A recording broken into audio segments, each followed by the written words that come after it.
राधे राधे, जय श्री कृष्णा। आप सभी को मेरे इस YouTube चैनल पर हार्दिक स्वागत है, अभिनंदन है। प्यारे बच्चों, पिछले वीडियो में मैंने आपको गृह व्यवस्था के उत्प्रेरक तत्व में वैल्यू को बताया था, मूल्य को बताया था, जिसके बारे में मैंने आपको विस्तार से बताया। तो आज उस पर मैं चर्चा नहीं करूँगी। आज मैं बताऊँगी मूल्य की क्या विशेषताएँ हैं, क्या कैरेक्टरिस्टिक्स है वैल्यू की। वैल्यू तो हमने समझ गए कि आत्मगत होता है, अधिक अस्पष्ट होता है, अधिक अनिश्चित होता है। तो पर भी इसकी कुछ तो विशेषताएं होंगे। तो क्या विशेषताएं हैं? सबसे पहले जो विशेषताएं है उसका ये कि वैल्यू आत्मगत होता है, सेल्फ होता है। हर एक व्यक्ति के जीवन में मूल्यों का अलग स्थान होता है। कोई व्यक्ति जीवन में धन कमाना चाहता है तो कोई व्यक्ति अपने धर्म के मार्ग पर चलना चाहता है।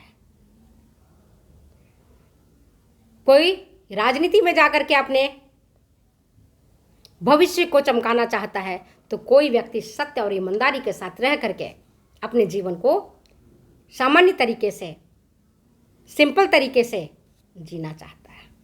तो टोटली ये जो होता है वैल्यू आत्मगत होता है और व्यक्ति सोचता है कि हमें कौन से मूल्यों को अपनाना है, वो व्यक्ति विशेष पर निर्भर करता है। दूसरा क्या है कि वैल्यू जो होता है अस्थाई और अस्थाई दोनों किस्म का होता है। पिछले वीडियो में मैंने आपको बताया था कि वैल्यू जो होती है अस्थाई भी होता है और अस्थाई भी होता है।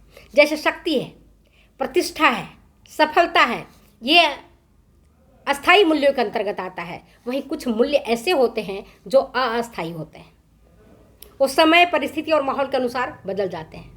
जैसे मैंने एक एग्जाम्पल बताया कि आपने किसी को चोरी करते देखा और आपका मन में आया कि मैं जा करके कोर्ट में गवाही दूंगा, पुलिस के समक्ष गवाही दूंगा कि इस व्यक्ति ने चोरी की है।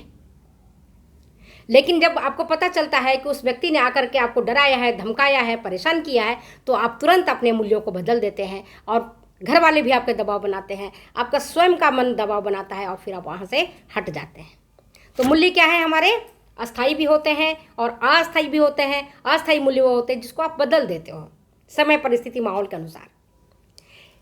और ये देखते हो कि इसीलिए ये परिवर्तन के कारण ही आप देख रहे हो कि पीढ़ियों में, पीढ़ी जो हमारी है, जो हमारे दादा की पीढ़ी है, जो हमारे पिताजी की पीढ़ी है, जो हमारी पीढ़ी और हमारे बच्चों की पीढ़ी है ना, इन पीढ़ियों, पीढ़ी दर पीढ़ी जो मूल्यों को में गिरावट देखने को मिलती है। वर्तमान में नहीं कहते मूल्यों में गिरावट आ गया, व्यक्ति में वो वाली बातें नहीं रहेगी जो पहले बातें होती थी। पहले लोग अगर व्यक्ति एक बार कह देता था तो उसे करता था, उसे पूरा करने की कोशिश करता था। और आज क्या करते लोग? यूटर्न लेने में ज़्यादा विश्वास करते हैं। जैसा माहौल देखा, जैसी परिस्थिति देखी, वैसे अपने आप को ढाल लिया और बदल गए।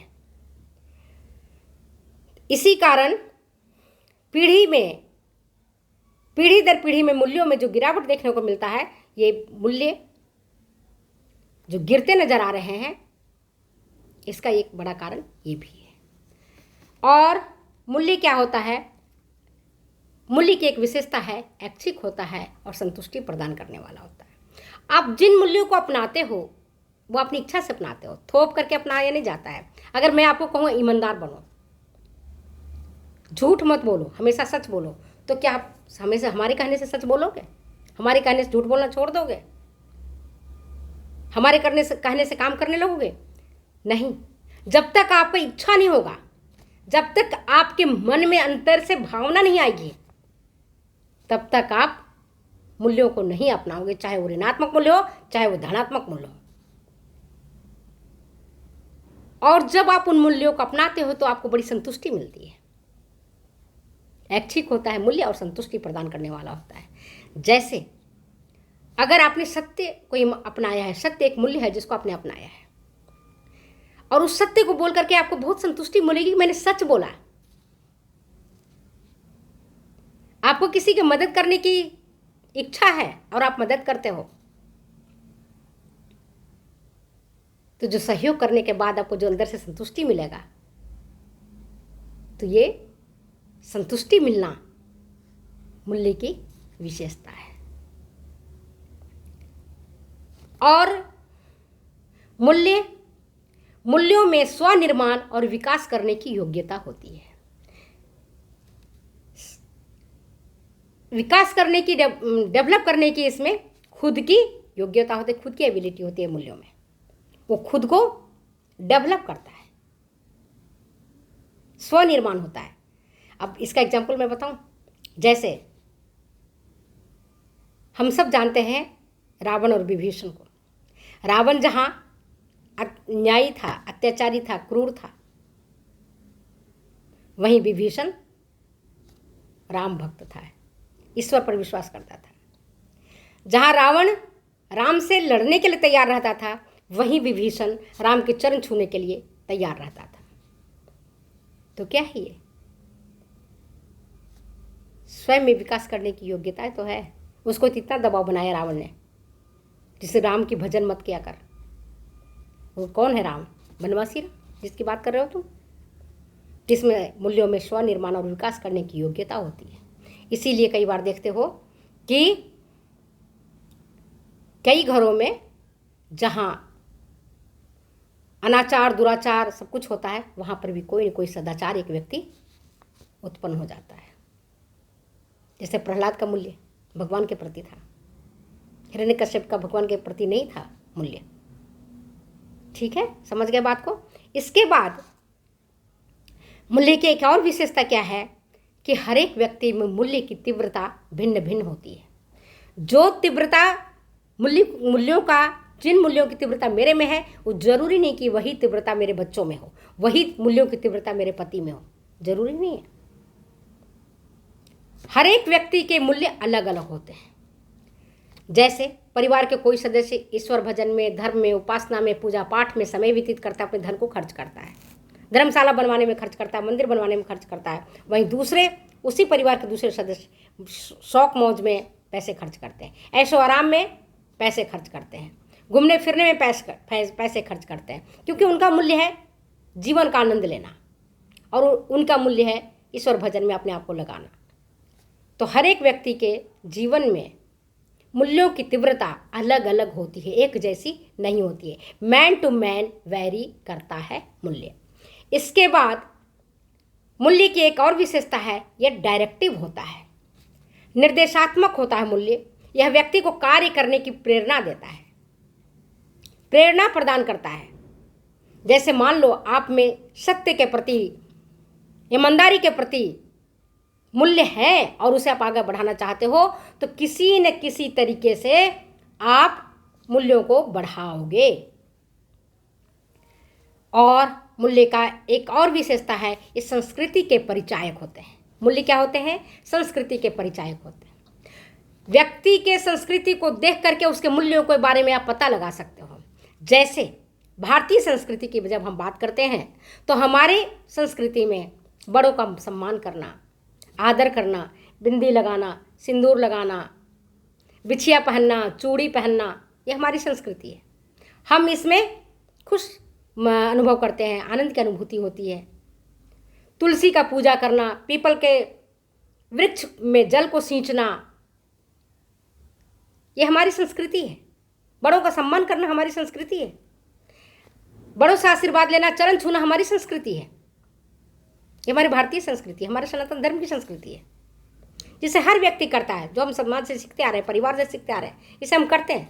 हमारे घर वाले ने कहा कि कार्तिक महीना है तो तुलसी के में जो है सो आपको सुबह शाम दीपक जलाना चाहिए। सुबह में माँ तुलसी को प्रणाम करते हुए उनको जल चढ़ाना चाहिए। सूर्य भगवान है, उन भगवान को जल चढ़ाना चाहिए। हमारे घर वालों ने सिखाया, हम वैसा ही करते हैं।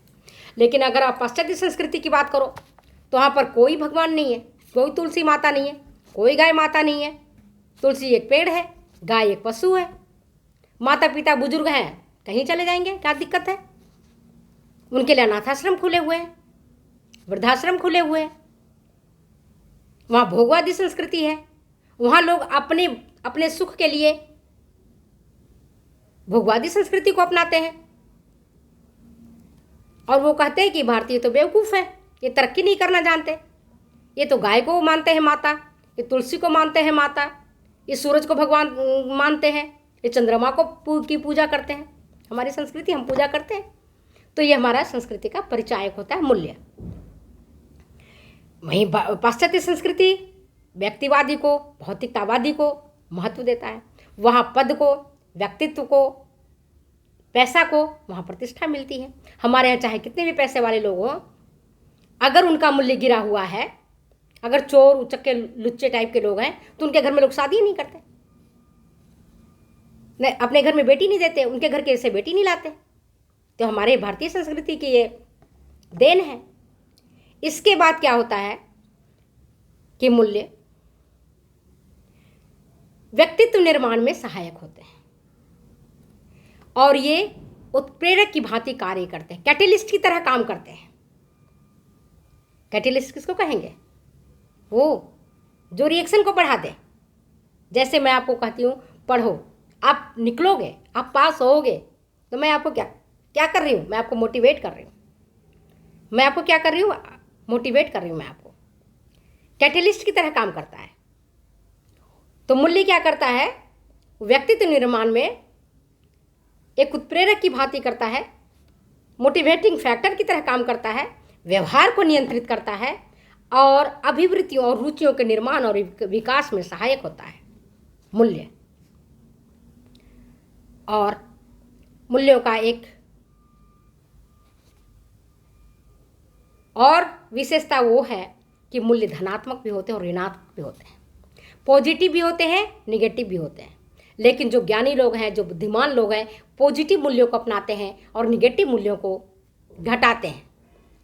अब पॉजिटिव मूल्य कौन सा है, निगेटिव मूल्य कौन सा है, इसके बारे में मैं आपको बाद में अच्छे से बताऊंगी। नेक्स्ट इस पर मैं पूरी एक क्लास लूँगी कि निगेटिव मूल्य कौन कौन से हैं और पॉजिटिव मूल्य कौन कौन से हैं।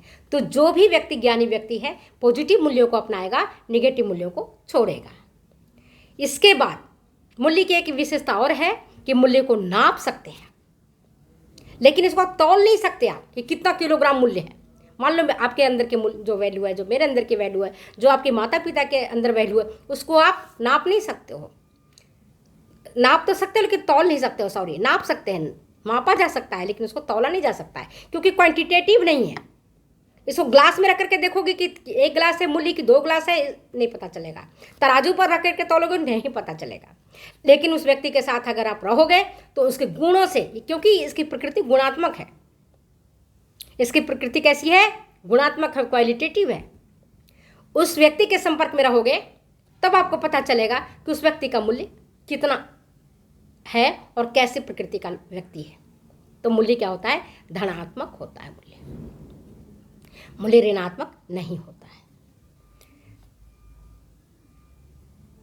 सॉरी, मैंने धनात्मक और ऋणात्मक दोनों की बात करी, ऋणात्मक नहीं होता है, मेरे मुंह से गलती से निकल गया। तो इस पॉइंट को आप नज़रअंदाज करना, ठीक है। तो मूल्य क्या होता है? धनात्मक और ऋणात्मक दोनों ही होता है। ऋणात्मक मूल्यों को जो समझदार व्यक्ति होता है उसको छोड़ता जाता है और धनात्मक मूल्यों को इसे अपनाता जाता है। इसको हम क्वालिटेटिव, ये मूल्य क्वालिटेटिव होते हैं, गुणात्मक होते हैं, और लेकिन ये मात्रात्मक नहीं होते हैं। इसको आप तौल नहीं सकते। इसको आप किसी ग्लास में रख करके, ये पानी नहीं है, दूध नहीं है, घी नहीं, किसको आप किसी ग्लास में रखोगे और आपको पता चल जाएगा कि किसी व्यक्ति का मूल्य कैसा है। उसके संपर्क में आने से आपको पता चलेगा कि व्यक्तित्व, जिस व्यक्ति से हमने बात करी है, उसका मूल्य कैसा है। इसके बाद मूल्य सामान्य तत्वों पर आधारित ही रहता है। सामान्य तथ्य कौन से हैं? जैसा कि मैंने आपको बताया, स्थान, माहौल, परिस्थितियाँ, इसके अनुसार व्यक्ति के मूल्य बदल जाते हैं। जो व्यक्ति का मूल्य घर पर होता है वह व्यक्ति का मूल्य बाहर नहीं होता, खेल के मैदान में नहीं होता, बाजार में नहीं होता। हर एक व्यक्ति का मूल्य, ये जो 3 चीज़ मैंने बताया, स्थान, माहौल, परिस्थितियाँ, इनके अनुसार बदलते चला जाता है, ठीक है। और जैसे एक एग्जाम्पल घर में ही बताते हैं।